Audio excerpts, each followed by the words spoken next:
Terungkap kondisi sebenarnya Masruroh, janda penjual gorengan di Jombang, mendadak dapat tagihan listrik sebesar 12,7 juta rupiah.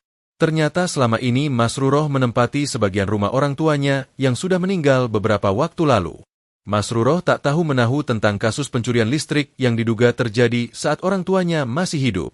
Dia baru tahu hal itu setelah menerima tunggakan sebesar 15 juta rupiah pada 2022 silam.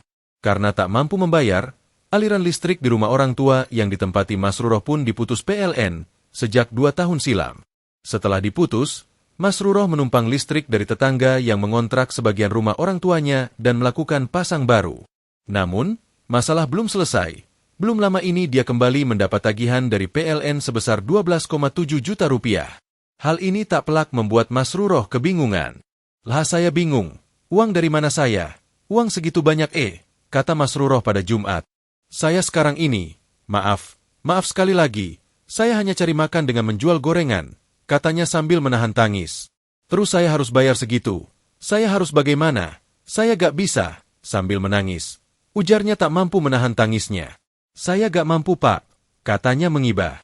Diakui Masruroh, memang pihaknya salah namun hal itu terjadi saat orang tuanya masih hidup.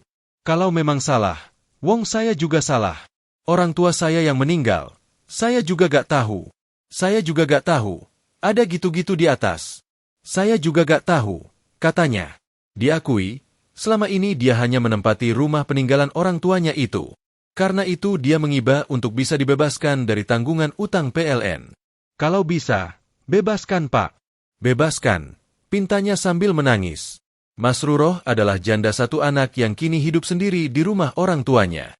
Untuk hidup sehari-hari, dia hanya mengandalkan dari berjualan gorengan. Ayahnya, Naif Usman, telah wafat pada tahun 1992. Jauh sebelum ia menerima tagihan listrik itu, sesaat menjelang Hari Raya Idul Fitri, muncul tagihan dan disertai ancaman pemutusan aliran listrik di rumahnya.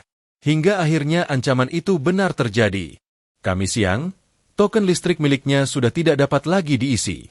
Mengetahui itu, Masruroh hanya bisa pasrah dan berharap PLN bisa mengerti kondisinya. "Ayah, suami saya sudah tidak ada lagi. Kalau sudah begini saya harus bagaimana? Saya jujur tidak mampu membayar uang sebanyak itu," ungkapnya.